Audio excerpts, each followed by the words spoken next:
Classroom है, तो बच्चे किस तरीके से यहाँ का सफर तय करते होंगे, शिक्षक किस तरीके से यहाँ का सफर तय करते होंगे, भगवान जाने। फिर हम कहते हैं कि सरकारी विद्यालयों में पढ़ाई नहीं है या फिर अन्य नहीं है। सारे टीचर वेल एजुकेटेड है। इसके जिम्मेदार कौन, सरकार या नागरिक? अगर कल को कुछ कोई अप्रिय घटना होती है तो प्रशासन इसका जिम्मेदार है या फिर सरकार जिम्मेदार है या फिर नागरिक जिम्मेदार है? आप सभी को इस वीडियो के माध्यम से आप सभी को मैं बता रहा हूँ कि बच्चे उप शिक्षा अधिकारी के महोदय के आदेश अनुसार बच्चे जीआईसी इंटर कॉलेज में पढ़ रहे थे, उन्होंने कमरा दे रखा था। तो लगभग अगस्त सितंबर, हम लोग अक्टूबर में एक यहाँ अभिभावक की बैठक रखी गई। उस बैठक में अभिभावकों ने खुद ही लिया निर्णय कि हम लोग यहाँ से रास्ता बनाएंगे और बच्चों को इसी विद्यालय में पढ़ाओ। तो उनके द्वारा छोटा सा रास्ता बनाया। वहां से गिरने का डर है? हाँ, है डर। और कभी गिर गए तो घर पे क्या होंगे, ये बताइए आप? मारेंगे। हाँ, तो नमस्कार, आप देख रहे हैं हिंदुस्तान वाणी में जुड़ा हुआ आपके साथ शिवम प्रसाद। साथियों, शिक्षा, स्वास्थ्य और रोजगार ये इंसान की मूलभूत समस्या होती है, लेकिन बेसिक नीड्स भी अगर सरकार पूरी ना कर पाए, बेसिक नीड भी अगर स्थानीय सरकार या फिर केंद्रीय सरकार या फिर राज्य सरकार पूरी ना कर पाए, तो क्या इस देश में लोकतंत्र उचित है? हमें वोट तो लिया जाता है, हमसे केवल मतदान तक सीमित रखा जाता है इस देश के नागरिक को, क्योंकि उसकी मूलभूत सुविधाएं तो दे नहीं पाती है सरकार। मैं आपको उदाहरण दिखा रहा हूं। मैं इस वक्त मौजूद हूँ साहिया में और आप देख सकते हैं कितना बड़ा मार्केट है। अगर मैं इस मार्केट के आपको बताऊं तो ये मार्केट लगभग 300 कुछ गांव का केंद्र बिंदु है और उस केंद्र बिंदु का ये साहिया संकुल का विद्यालय है। और मजेदार बात ये है, ये केवल राजकीय प्राथमिक विद्यालय नहीं बल्कि राजकीय आदर्श प्राथमिक विद्यालय, जैसे कि आप देख रहे होंगे बोर्ड पे लिखा हुआ, और मॉडल श्रेणी में ये आता है। लेकिन आप मॉडल श्रेणी की अगर स्थिति देखें, मॉडल श्रेणी के विद्यालय की, तो आप देख सकते हैं यहाँ का रास्ता है। छोटे छोटे बच्चे यहाँ पर पढ़ते हैं, किस तरीके से वो जाते होंगे। नीचे पूरी खाई है, अमलावा नदी है। ना तो स्थानीय विधायक को कुछ लेना देना है, ना स्थानीय सरकार को कुछ लेना देना है, और ना ही अन्य अधिकारियों को लेना देना है। लेकिन सवाल मैं आप लोगों से पूछता हूँ, सरकार से पूछता हूँ कि इसके जिम्मेदार कौन, नागरिक या सरकार? क्योंकि अब तक भी 2023 से ये आपदा यहाँ पर आई थी और उसके बाद जो है यहाँ पर रास्ता आप देख सकते हो, ये पूरा रास्ता जो है वो निकल के आया था। कुछ मकान भी ऊपर जो गिरे हैं और फिर भी खतरा मंडराया हुआ है। हर बरसात में ये रास्ता जो है वो ब्लॉक होता ही होता है और यहाँ से जो मृदा अपरदन है वो लगातार होती रहती है, लेकिन कोई इस पे नतीजा जो है सरकार का नहीं निकलता है। दूसरी बात यह है कि ये तो हमारा प्राथमिक विद्यालय, इसके जस्ट बगल में अटल उत्कृष्ट एफिलेटेड टू सीबीएसई बोर्ड, अटल उत्कृष्ट इंटर कॉलेज है और एफिलेटेड टू सीबीएसई बोर्ड है, जिसे सरकार कहती है कि हमने हर एक ब्लॉक में 2 सीबीएसई स्कूल खुलवाए हैं। लेकिन स्थिति आपको मैं फिर वही बता रहा हूँ, ये तो यहाँ की रोड है और ये विद्यालय है दोनों। आइए मैं आपको और जरा भयानक चीजें दिखाता हूँ इस विद्यालय की। रास्ता आप देखिएगा, खुद चलने में डर लग रहा है किस तरीके से। हल्का सा भी अगर चूक होती है किसी बच्चे की तो वो सीधा और सीधा अमलावा नदी में है। आइए मैं दिखाता हूँ हल्का फुल्का यहाँ पर इसकी सुरक्षा के लिए यहाँ पर इन्होंने इंतजाम किया है, कुछ पोल लगाया है। वो भी कोई आपदा से जो पोल आया था वही बिल्कुल इस पे लगा दिया गया है, जो भी टावर वगैरह ये है। थोड़ा कैमरामैन से मैं अनुरोध करूंगा, आप जूम करके दिखाइएगा। नीचे से पूरा खोखला है, लेकिन कुछ भी अभी तक यहाँ पर इस पे कार्रवाई नहीं हुई है। एक आध बार अगर हुई भी होगी उसके बाद फिर यही नतीजा। फिर एक बार आप सभी से पूछना चाहूंगा, इसके जिम्मेदार कौन, सरकार या नागरिक? अगर कल को कुछ कोई अप्रिय घटना होती है तो प्रशासन इसका जिम्मेदार है या फिर सरकार जिम्मेदार है या फिर नागरिक जिम्मेदार है? आप सभी को इस वीडियो के माध्यम से आप सभी को मैं बता रहा हूँ कि कितनी भयानक परिस्थिति इस विद्यालय की है। और ये गवर्नमेंट मॉडल प्राइमरी स्कूल है, केवल प्राइमरी स्कूल नहीं। आइए मैं दिखाता हूँ आपको और भी। दर्शकों, मॉडल प्राइमरी स्कूल में समस्या इतनी है कि मैं गिनवाते गिनवाते थक जाऊंगा। सबसे बड़ी समस्या अगर मैं बताऊं, आप यहाँ पर अगर ये भवन देख सकते हैं तो इस भवन या फिर इस बिल्डिंग को लगभग 100 साल पूरे हो चुके हैं और जर्जर स्थिति में है ये। अंदर से अगर मैं दिखाने का प्रयास करूं, मैं निवेदन करूंगा कैमरामैन से, यहाँ पर बच्चे पढ़ रहे हैं अंदर और स्थिति आप देखिए, बिल्कुल दरारें यहाँ पर आ चुकी है। 1 शताब्दी पूर्ण हो चुकी है, 100 वर्ष इसे बिल्डिंग को पूरे हो चुके हैं, लेकिन अब तक भी सरकार सोई हुई है। हाल फिलहाल में वो वाली बिल्डिंग बनी है, उससे पहले का जो यहाँ का क्या कहते हैं शिक्षा दीक्षा होती थी, मैं इसी विद्यालय से पढ़ा हूँ, उस समय भी इसी बिल्डिंग में होती थी। हमारे जाने के बाद ये थोड़े बहुत दो चार कमरे बने हैं, लेकिन फिर भी आप देख सकते हैं स्थिति क्या है। कैमरामैन थोड़ी ये दरारें जो है दिखाइएगा।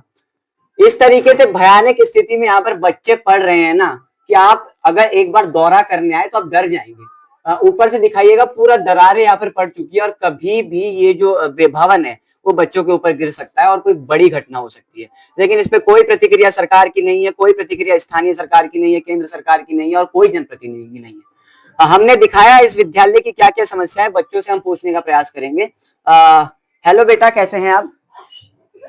डरना मत, बिल्कुल भी खुल के बताइएगा अपनी बात। मैं ये पूछ रहा हूँ, आप ग्राउंड में खेलते हो है ना?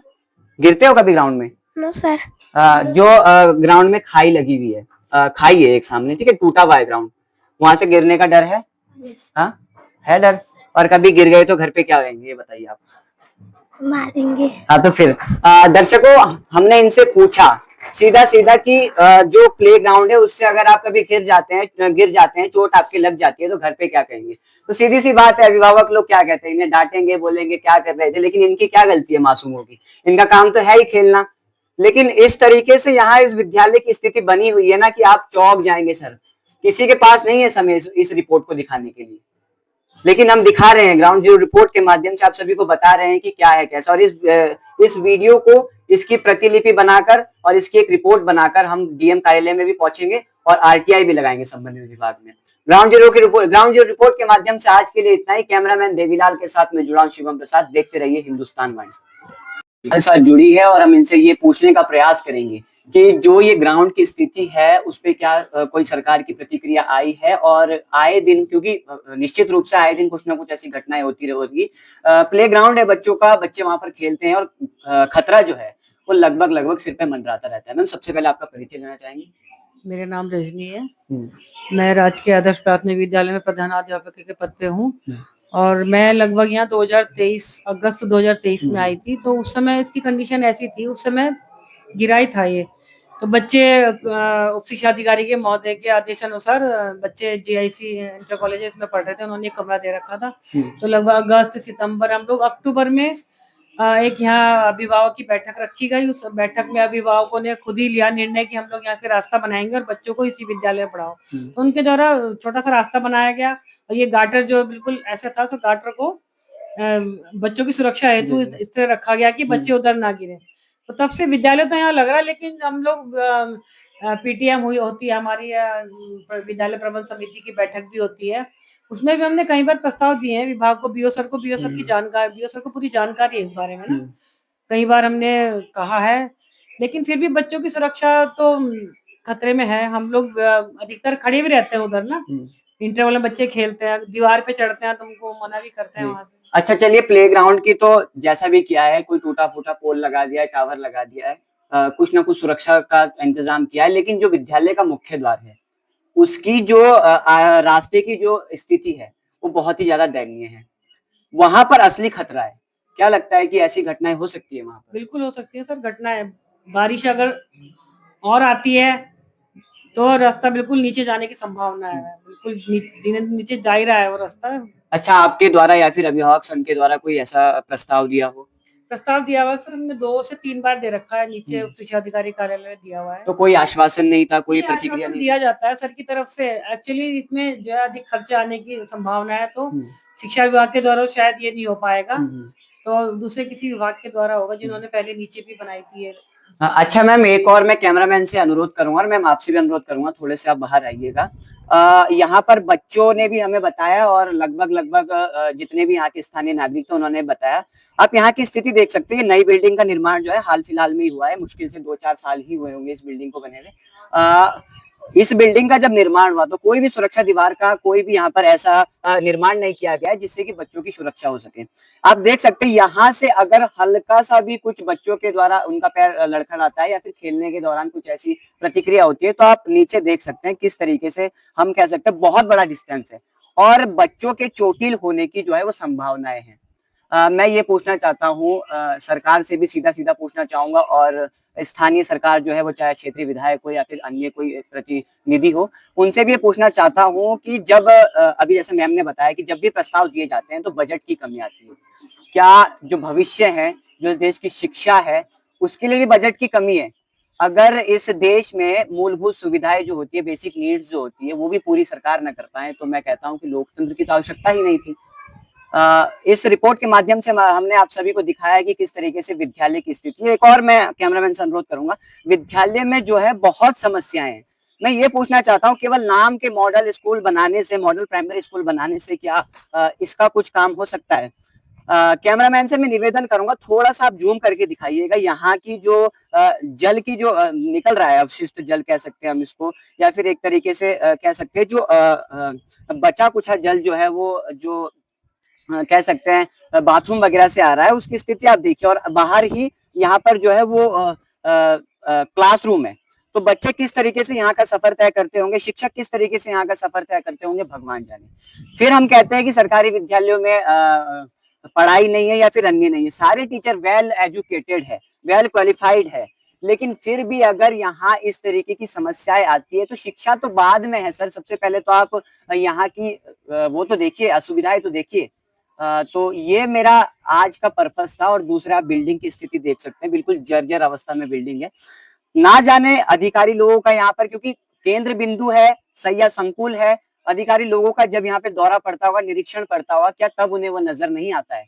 मैं केवल और केवल प्रेस से या फिर केवल और केवल अपने रिपोर्ट के माध्यम से नहीं बता रहा हूँ ये, और ये मेरी आवाज नहीं है, ये मेरा दर्द नहीं है, बल्कि यहाँ के जौनसार बावर के सभी जनता का, सभी जनमानस का दर्द है। आज के इस ग्राउंड रिपोर्ट के माध्यम से हमने आपको बताया कि किस तरीके से यहाँ की स्थिति है गवर्नमेंट मॉडल प्राइमरी स्कूल की, और क्या परिस्थितियों में यहाँ पर इस विद्यालय को रखा है। थोड़ा सा मैं आपको वॉशरूम की स्थिति भी दिखाना चाहूंगा, क्योंकि हम पहुंचे हैं यहाँ पर और यहाँ पर छोटे छोटे बच्चे पढ़ते हैं, छोटी छोटी बालिकाएं पढ़ती है, तो दिखाना ये जरूरी है कि स्थिति क्या है। खुद चलने में हमें दिक्कत हो रही है, तो बच्चों को कितनी दिक्कत हो रही होगी, आप कल्पना कर सकते हैं कि क्या स्थिति यहाँ की है। कैमरामैन, मैं आपसे थोड़ा सा अनुरोध करूंगा कि थोड़ी सी वॉशरूम की जो है स्थिति आप दिखाइएगा, कि यहाँ पे वॉशरूम है और स्थिति देखिए आप। ठीक है, वहां पे भी वॉशरूम बना है, हम इसकी बात, इसकी आलोचना नहीं कर रहे हैं, लेकिन जब वॉशरूम यहाँ पर बना है, पूरी अच्छी स्थिति में है, तो ऐसी स्थिति क्यों? ना जाने क्यों इस विद्यालय की इतनी दयनीय स्थिति है। और ये बात माननीय डीएम जी तक भी हम पहुंचाएंगे, डीएम साहब तक भी पहुंचाएंगे, और संबंधित विभाग की आरटीआई भी लगाएंगे, संबंधित विभाग को आरटीआई के द्वारा भी इस मामले की जो है वो बताएंगे हम इस मामले को। इस तरीके की स्थिति है विद्यालय की। थोड़ा सा कैमरामैन से निवेदन है, ये स्टोर रूम यहाँ का है, अब ना जाने ये काम का है कि नहीं, लेकिन स्थिति ये है, मेरा काम दिखाना है। और रास्ता अगर आप देखें, छोटे छोटे बच्चे, 5 साल के बच्चे, 10 साल के बच्चे, मुश्किल से 13-14 साल के बच्चे, ये भी मैं ज्यादा कह रहा हूँ, 12-13 साल के बच्चे यहाँ पर 5th क्लास तक पढ़ते, क्योंकि प्राइमरी स्कूल है। किस तरीके से वो चलते होंगे, किस तरीके से अपनी क्लासरूम का सफर तय करते होंगे, आई डोंट नो। लेकिन आप स्थिति देख सकते हैं कितनी दयनीय है। और हमने ये भी दिखाया कि बाकी जो प्रधानाचार्य महोदया है हमारी, उन्होंने भी बता ही दिया कि किस तरीके की यहाँ की स्थिति है। आपके ऊपर ये छोड़ी जा रही है वीडियो। ये रिपोर्ट केवल मेरा काम नहीं है कवरेज करने का, आपका काम है कि इस वीडियो को इतने से इतने ज्यादा शेयर करें कि ये आवाज सीधी और सीधी पहुंचे केंद्र सरकार तक या राज्य सरकार तक। इस प्रकार की स्थिति अगर विद्यालयों की हो, बेसिक स्कूल की हो, प्राइमरी स्कूल की हो, तो तुलना कहाँ हम यूजी पीजी की करते हैं। जब बेस ही हमारा मजबूत नहीं होगा तो कहाँ से बड़े बड़े विश्वविद्यालय में पहुंचेंगे साहब बच्चे।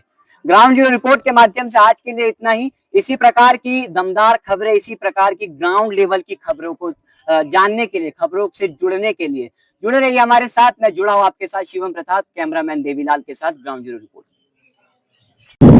दर्शकों, मॉडल प्राइमरी स्कूल में समस्या इतनी है कि मैं गिनवाते गिनवाते थक जाऊंगा।